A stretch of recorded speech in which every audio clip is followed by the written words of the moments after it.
Justify. Prove to be right or reasonable. Justification is at the heart of all legal and political argument. But at a time when argument itself is slave to appearances, it is time to bring back a culture of justification. Justify, a podcast on law and politics in India from the Vidhi Center for Legal Policy, hosted by Arghya Sengupta. Welcome to episode 3 of season 2 of Justify. Thanks very much for joining me. We've got a very exciting episode on the future of Indian news. While Indian news has been in the media in the recent past for a number of reasons, most of them have to do with broadcasting and issues of content. But there is a deeper structural issue about news in India, and that is the rise of electronic media and news being consumed through social media. What impact has that had on print journalism? And what impact has that had on news as we know it? That is, presenting objective facts on India and the world to users.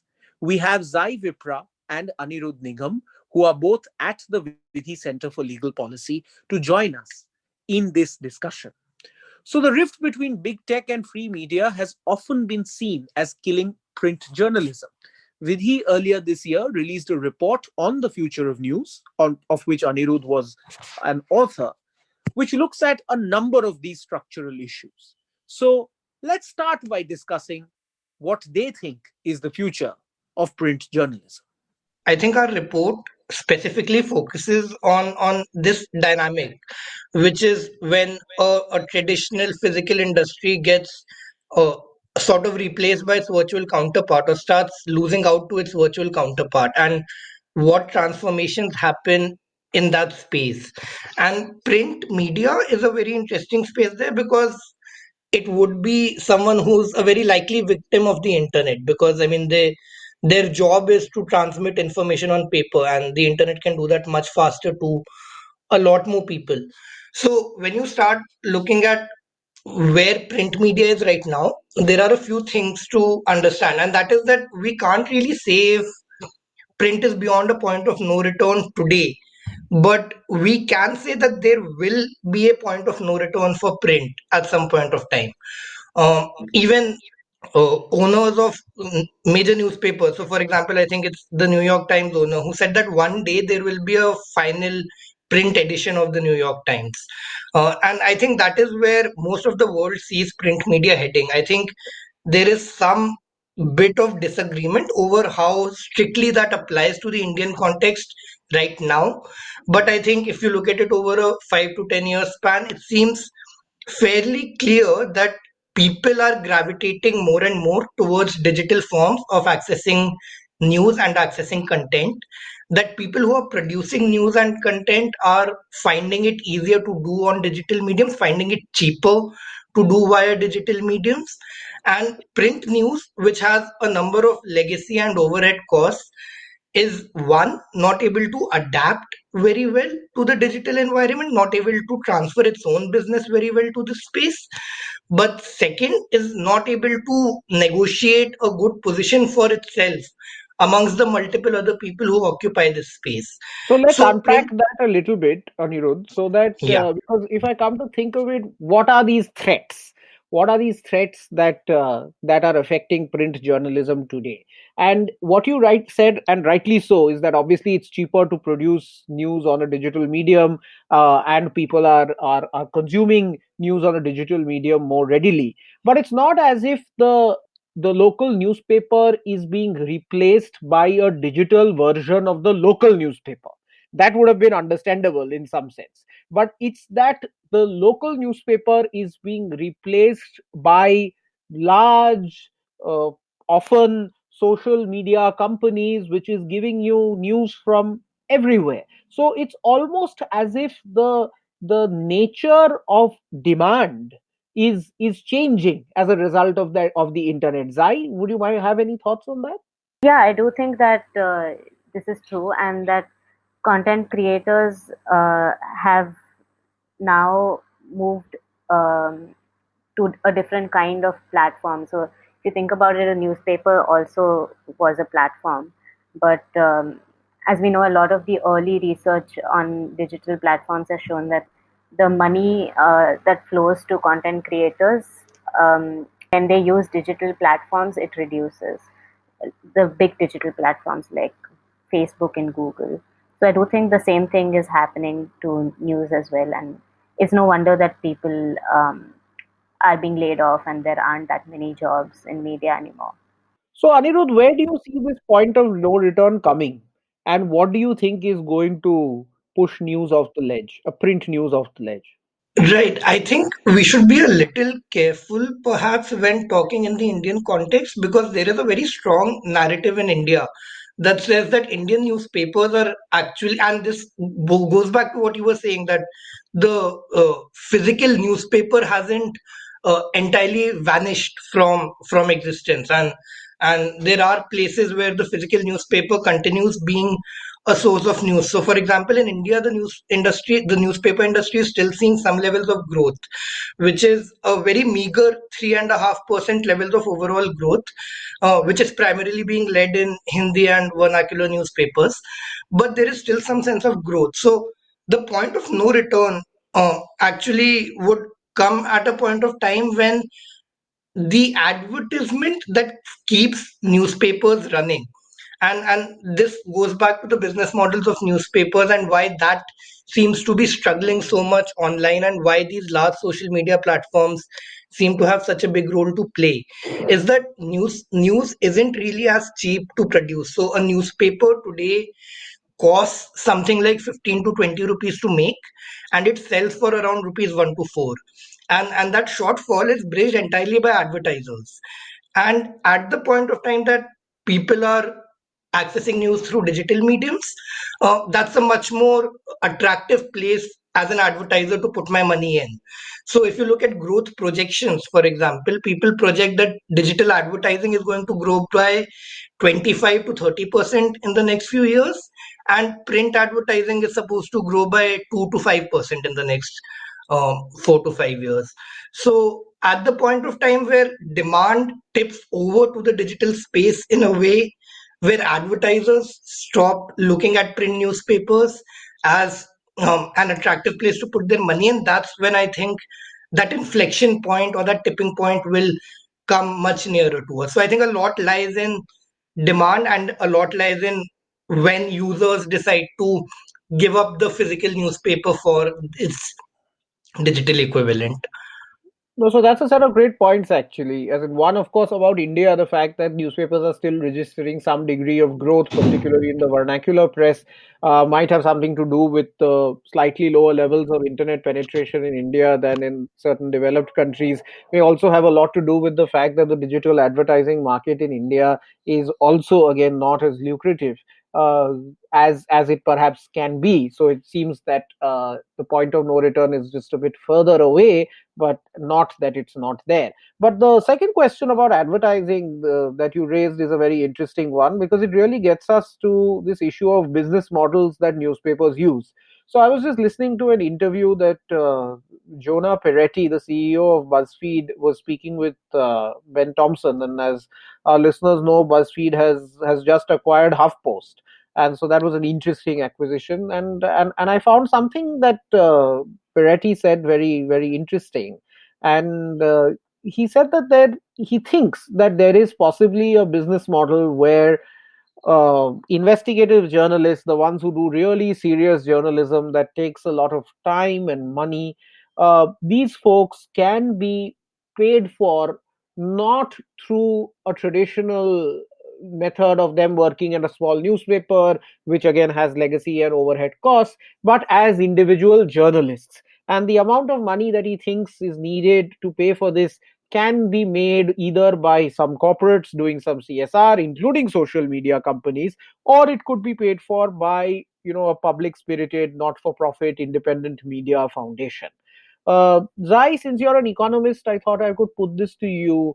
What do you think is the viability of such alternate business models, particularly for doing serious journalism, which we associate with print?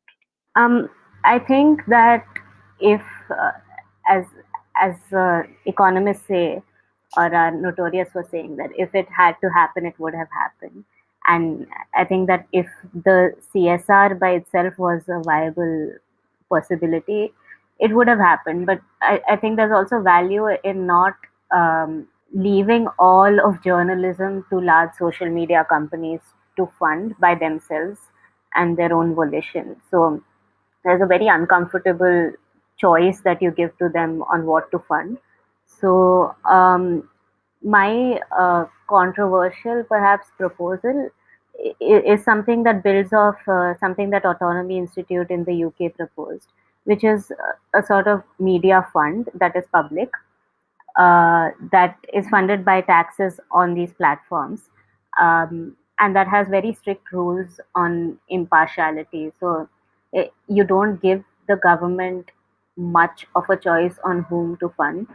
But uh, since, for instance, a lot of print newspapers, their major source of revenue is government ads, right? And maybe Aniruddh can correct me if I'm wrong here. But we also know that they are able to control these newspapers in some way by giving or not giving them government advertisements. So, if instead we were to have an impartial media fund that is also a public fund, and do public interest journalism with it, with stricter and more transparent rules, I think that would be a better option than either voluntary funding or the current, the status quo. Yeah, it sounds very interesting in theory, but when I heard you, it seemed like what you were proposing is something like the BBC on the internet. Yeah, Sorry. something like the BBC, yes, which is what the Autonomy Institute also said, but something that fosters a lot more competition than the BBC model does as well. But let's So, get into that a little bit. As in, how is this fund going to be allocated? Who's doing this allocation? Because I obviously, like anybody else as a lawyer, I worry about the fact that when it is the government that is going to be the custodian of this, and as you said, it's going to come through public money and taxes. So I'm assuming that the government will be the custodian of this. Then perhaps the remedy might be worse than the disease in some sense.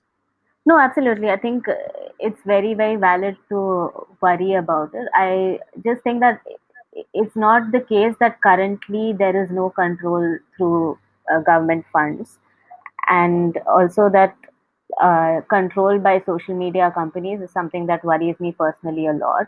So I'm saying that there is a possibility that we come up with a good enough structure for the spending of public funds.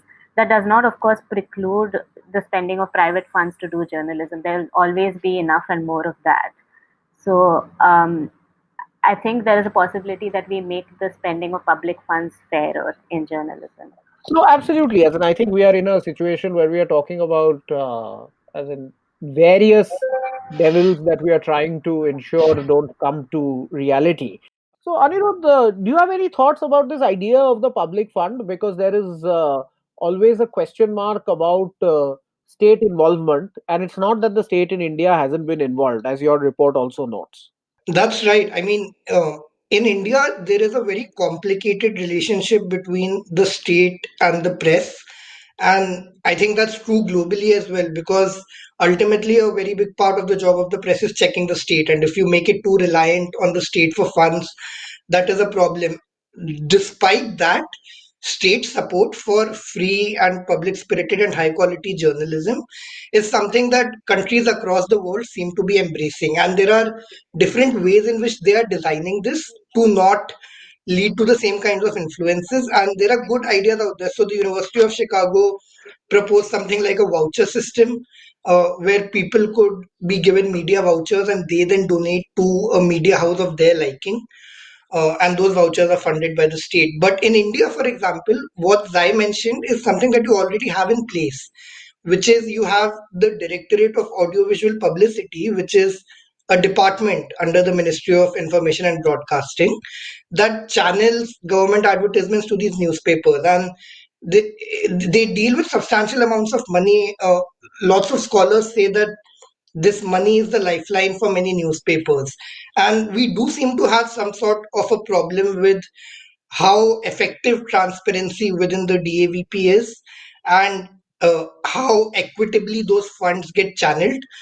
So I think I think when Zai talks about state funding, I think we are looking at some uh, models of state funding that already exist that need to be designed better, and we're looking at some of that already happening in India. And I think that was one of the key findings in our report as well, which is that if you really want to clean this up, I think the DAVP as a government institution is one of the first places to start looking at to clean up state support for media. Yeah, so one of the key lessons that actually I'm taking away from this is the fact that newspapers seem particularly vulnerable to digital media because a lot of their business model is contingent on advertising, whether it is government or in any other form. And digital advertising is superior for a number of reasons: micro targeting, tracking, analytics, and so on, than regular print advertising. But taking it one step back, Zai. Does this mean that the traditional subscriber led model of journalism is almost close to dead, if not dead already?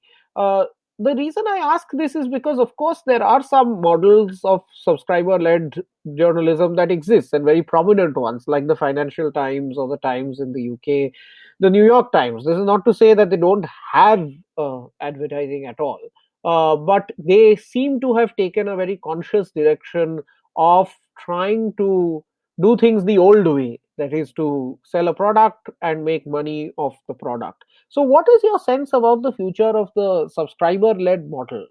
I'm not a fan of it because I think it redefines what journalism really is. Like you said, it turns it into a kind of product that is only available to those able and willing to pay for it. So, is that really the role of journalism? Is it, do I read the news to, you know, to be better informed? There are, yes, but there are obviously externalities, positive and negative ones, to me reading the news, right? Society benefits when I read the news. So But someone's got to pay for it. someone's got to pay for it for sure. And I do think like there's no amazingly perfect model, but I think like today what is happening with subscriber led models is that you are building your own niche. So if you have a small digital publication that is reaching a certain kind of audience, you keep doing stories that that kind of audience likes to read. And I mean, I don't suppose there's anything wrong with building a product like that. I just wouldn't want all of journalism to look like that because Yeah, I just think there's also an underlying issue there, which is that I mean someone has to pay for news, but if it's the reader who's paying for news and not everyone can afford it, then there's a serious impact on access that this business model seems to ignore. So it's a business model that might work for the newspapers in question and it might build the kind of products that sell, but there is this denial of access that happens to a large number of potential readers has serious implications because, and I want to take this like one step into like modern context, which is if you look at the posts that perform the best on Facebook on any given day, out of the top 10 posts, around 6 to 7 are from Ben Shapiro's newspaper or from Ben Shapiro's media outlet, which is the Daily Wire, which is sort of a more fringe, a far right media outlet in the United States. And that's because uh, there's no point sharing New York Times links on Facebook because most people won't have the account to go read the article. So the articles that perform the best, perhaps in part due to their being free and accessible, is also journalism that you might tend to think of as perhaps lower quality journalism or journalism that you might tend to think of as not as professional journalism. So I think both of those are serious implications that arise from established newspapers choosing to do subscriber based models today when not everyone can really afford them. So this is a really interesting argument because it's not as if the established newspapers are choosing a subscriber based model today. As in, they have always been subscriber based, even in their physical forms, right? As in, it's only a very brief period in the middle when the internet came about, when everybody was thinking about how best to understand this animal, that a lot of things were available for free. But it seems as if we are returning to that equilibrium where if you want a newspaper, you pay for a newspaper and you get it. It's exactly the same thing online. So given that this is in some sense the newspaper industry has always been subscriber led in a sense, Uh, the question that strikes me is that what role does it have to play in creating this distinction between elites and non elites that we see as synonymous with social media today? Right, when we see social media, we see that there are these echo chambers, and it almost seems as if these echo chambers have been created by social media because it gives you what you want to see. But what I hear from the two of you so far is the fact, particularly on the subscriber led model point, is that the subscriber led model actually created its own version of the elites, that is, people who could afford to pay for the news. Now, do you think that this elite non elite or this echo chamber is a creation of old legacy newspapers, or is it a creation of social media, or perhaps a bit of both? I have 2 points. One is that I don't know if it was entirely subscriber led. In that, of course, you paid for a print newspaper, but I think a large part of it was cross subsidized by advertisements. But also, secondly, yeah, you're absolutely right that there was this elite bias, and there continues to be in newspapers. You remember when Rahul Gandhi said, give me a free press and this government will fall. I mean, fair enough, but I suppose the press is not free. But I'm wondering when it ever was in terms of covering what actually needs to be covered. Um, P. Sainath, the journalist, he did this research where he found out that in a normal randomly chosen year, uh, the all the top dailies of India, they gave about 0.18 to 0.24% of their front page, the news, to rural issues, which is shocking, and which it's really deplorable. In an election year, it was slightly better, which was 0.67% still, which you would think that in areas where most of India's population lives, you would dedicate at least half of the news to those issues, right? But you didn't, because, uh, like you said, it was just catered to a certain kind of crowd, and even if it wasn't, like, uh, I'm sure most people in rural areas obviously like read newspapers even today. It's still news that is not catered to them. So perhaps this has something to do with the composition of newsrooms themselves, or it's just that um, this is what makes the model work. This is what makes advertising also work. Yeah, because actually, this is quite Yeah, interesting that you say that about the composition of newsrooms, because there was an Oxfam News Laundry report which shows that the scheduled castes, scheduled tribes, and OBCs, as in the majority of India's population, are almost non-existent in leading positions in Indian media, and this includes as a new age publications, the new age digital publications as well. So I think there is a point there. Anirudh, you were saying something. yeah, no, I was just saying that I think Zai's first point was very spot on, which is that print newspapers have always been subscriber led, but advertising worked better in the physical world. Advertising doesn't seem to work as well for newspapers online, and that's down to many reasons, including social media platforms and the control they play over advertising. It's down to also how well newspapers are able to adapt to the digital space. But I think that point really illustrates why things have gotten much worse when things have moved digitally, because people have paid for newspapers forever, but paywalls are a little more expensive than buying a 2 rupee copy from a newsstand, and that comes down to the fact that advertising does not seem to work as well online. So I just wanted to sort of highlight that distinction in terms of the physical world and the digital world as being relevant to looking at how this market's shaping. Sure. So Uh, we've placed a lot of focus on the newspaper and the future of the newspaper itself. Let's look at the other side of the coin, and that's big social media companies like Facebook as well as search engines like Google. There's been a lot of international backlash against Facebook and Google and their effect on traditional print media. And a lot of countries have proposed reform measures. Recently, Australia brought forth legislation or proposed legislation to ensure that the two entities share their revenue with their journalists. But Facebook suggested immediately that it would rather block Australian content, and Google said the thing that it often says, which is that it would lead to dramatically worse Google searches. How do you see this battle playing out? I think these are credible threats. I think these are serious, credible threats because of the fact that Google has done this in the past, which is in 2014, Spain introduced reform that was similar to the Australian reform, which was modeled of the European Union's idea of giving a neighboring tax, which is that if I use hyperlinks in a certain manner, I have to negotiate a license and I have to negotiate a fees I have to pay to the person who originally produced that content. And Google News left Spain for a few months. And people who did studies found that news consumption in Spain decreased on a general level. The traffic to smaller and local news websites in Spain decreased. That the only news websites that were able to retain an audience were large established media houses, and the news ecosystem seemed to suffer. And that's a serious threat because of just, I mean, the kind of power that they seem to have. So how it plays out in Australia, I think it's going to be interesting, because I think as more and more countries start moving towards these reforms, Google's ability to uh, issue these threats would also perhaps reduce. So I think that's where that dynamic might end up resolving itself.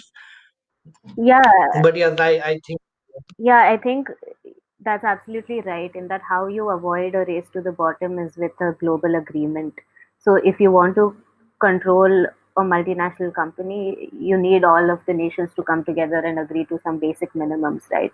Unfortunately, what is happening in terms of global agreements right now is that there's a push for agreements that relinquish control over these companies. So, either through the WTO or through RCEP or other such treaties, there's a push, especially from the United States and other countries allied with it, to say, well, countries or governments cannot do X, Y, Z to these large social media platforms or other e-commerce platforms. So I think what is needed is something like uh, not just a tax treaty, like a global tax agreement, which is in the works, at least in OECD. They're trying to come up with something, but also other rules um, on taxing, not just taxing, on regulating social media platforms that are international.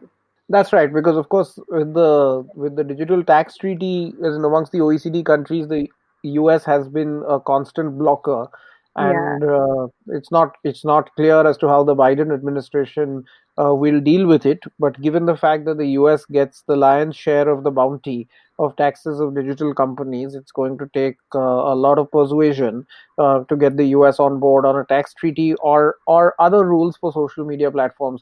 In India, of course, as in we haven't had reforms of this nature that's been proposed, but the two kinds of reforms that are being spoken about are one in relation to the status of the social media platforms as intermediaries, and there's been a demand to make them publishers and be liable as publishers for their content, or at least whittle down intermediary liability, the immunity from intermediary liability to some extent.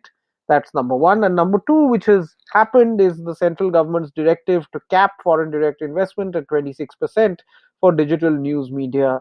It's not clear as to whether it's directed directly at Facebook and Google, but it certainly will have some domino effect going forward. So, Anirudh, how do you see these reform measures playing out in India? I think the Indian measures are sort of tricky to pass through, because I think the objectives there seem sort of blurred at some levels. I think specifically in the FDI issue. I think in terms of intermediary liability, which is the first issue that you mentioned, I think there is a general demand around the world that's recognizing. I think in the USA, these recent debates about Section 230. I think the debate's been going on in India for a few years as well. I think there is a recognition that the kind of legal framework that was set up 20 years ago, 25 years ago, to promote the growth of the internet needs to be relooked at when you look at what the internet has grown into. And that might require this exemption from liability to be something that a company needs to qualify itself for, and that may be through taking on some more responsibility in relation to some of their operations or activities. So I think that's a larger global discussion that India is a small part of, and that I think is something that is just waking up to how the internet actually ended up evolving. The other kind of reforms that you're talking about, which are these investment related reforms, it's really unclear whether Facebook and Google are the target of these reforms. The second set of reforms, which is these investment reforms, are even more difficult to pass through because it's not very clear if they are intended to or they will apply to a Facebook or a Google, because they are investment restrictions on Indian companies who perform certain functions. And Facebook and Google India have always maintained that they aren't performing these functions, that they're just services companies for their US affiliates who are the actual company that's performing these functions. So the investment measures, it seems, might actually end up affecting players like your InShots and your Daily Hunt a lot more than they might affect a Facebook or a Google. And that's tricky because it's because the only people who will sort of immediately benefit from restrictions on foreign investments in digital media generally are media houses that are competing with digital media houses who have access to foreign funding. Those are the only immediate beneficiaries of this move, and therefore the only way to sort of understand the objective of this move, because otherwise it's very difficult to understand why those investment restrictions are being put in place directly. I think those measures are slightly tricky to pass through. I think the intermediary liability ones are perhaps a little more straightforward in terms of allocating responsibility to powerful players on the internet for their functions and activities. So, Zai, last word to you.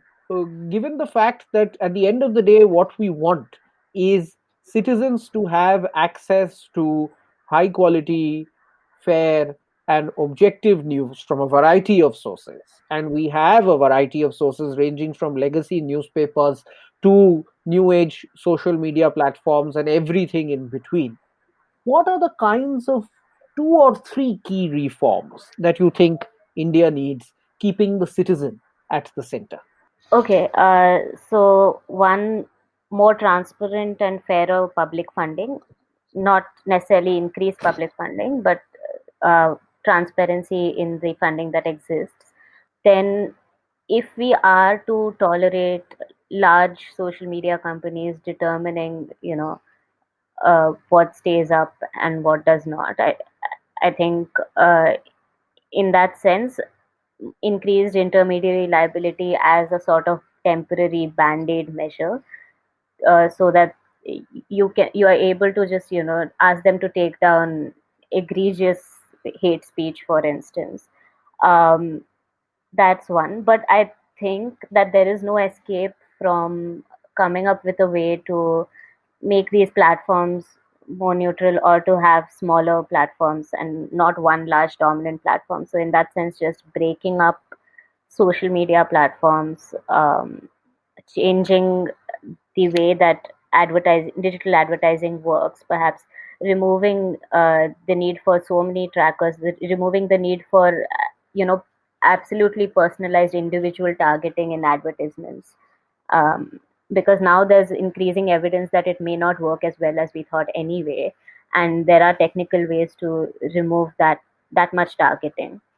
I think would help a lot more independent platforms come up outside of the control of the big social media platforms. So, in short, I think look at both regulation, um, in terms of liability, in terms of competition, and also look at technical measures that can prevent the concentration in the first place. That's right. And I think that's a lot of measures for us to think through, and it's a lot of food for thought. Thanks very much, Zai and Anirudh, for joining us today. I think the future of news in India is certainly up in the balance currently, and we'll have to see which way the cookie crumbles. Thanks very much for your inputs, and thanks, Anirudh, particularly for the report that you and your colleagues have written.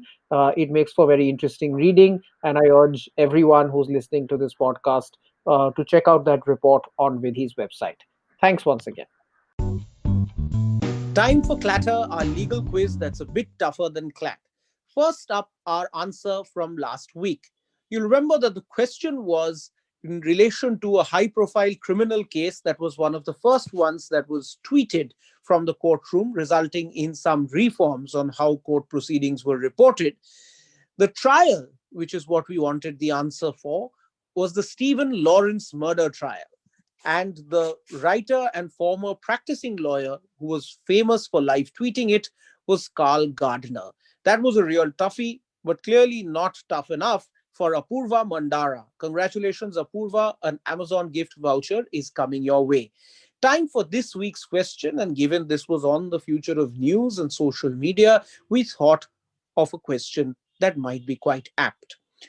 In 2018, a case was filed against Facebook in the California federal court, which is settled through a whopping payment of $40 million. What actions of Facebook led to this lawsuit? And a hint for everyone who's listening, this is something that we've seen quite significantly during all those webinars that happen on Facebook Live. And this is something that we have encountered quite a bit of, even as ordinary users of Facebook on the internet. Do send in your answers to justify@vidhilegalpolicy.in. All right answers stand a chance of getting an exciting gift voucher from Amazon. Thank you very much for listening to this episode. It paints quite a bleak picture for the future of print newspapers unless they can get their act together. So to the owners, the editors, and everyone else who works in print journalism, here's one of my favorite songs from Mohammad Rafi saying, "Don't worry, things will get better." Thank you. Adjourned.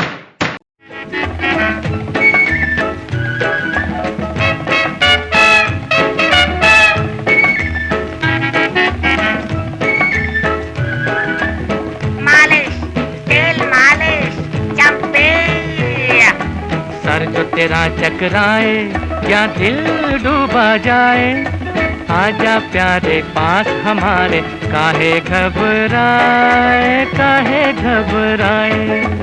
मालिश, तेल मालिश। Sir जो तेरा चकराए या दिल डूबा जाए, आजा प्यारे पास हमारे, काहे घबराए, काहे घबराए। If you enjoyed listening to this podcast, follow us on Twitter @Vidhi_India for regular updates. We are on SoundCloud and Spotify as Vidhi Center for Legal Policies podcast. You can also listen to us on Google Podcasts or iTunes. Email us at justify@vidhilegalpolicy.in to share your comments and feedback on this episode.